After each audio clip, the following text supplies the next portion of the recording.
Hello guys! Welcome to my kitchen! Magluluto ako ngayon ng ginataan na puso ng saging. So ayan, nagpainit ako ng pan na may mantika. Magigisa muna ako ng bawang, sibuyas at luya. Hihintayin ko lang na medyo lumabas yung aroma and then i-add ko na rin yung pork kasi pinakat ko into cubes. Nag-add lang ko ng konting salt para may lasa yung pork natin. Igigisa ko lang yan hanggang sa medyo mag-brown.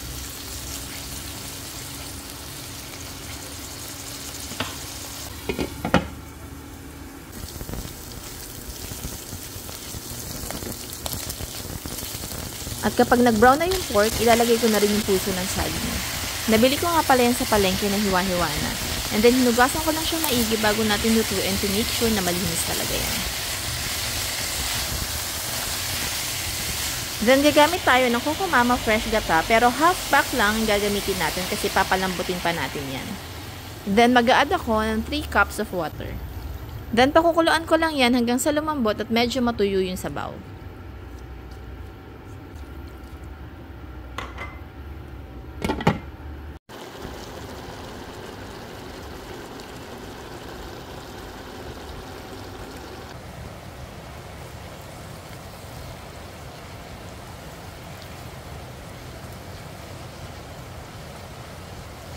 At kapag malambot na, ilalagay na natin yung natirang Coco Mama Fresh Gata kanina.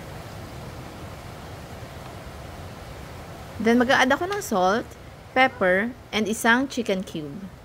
Pakukuluan ko lang yan for about 5 to 10 minutes or hanggang sa lumapot yung gata.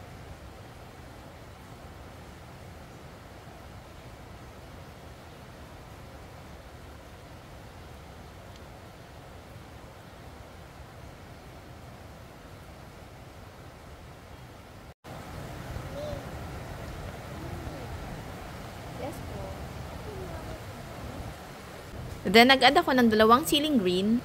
Then, halu-haluin ko lang yan para medyo lumasa yung siling green sa gata.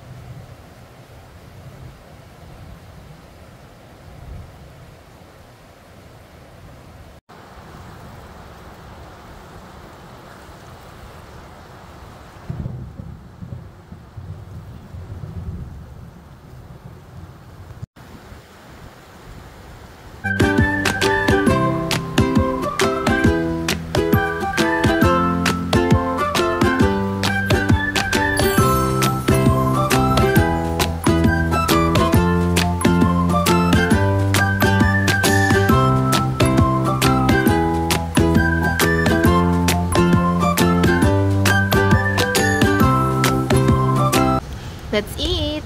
Thanks for watching and don't forget to share my videos. Bye!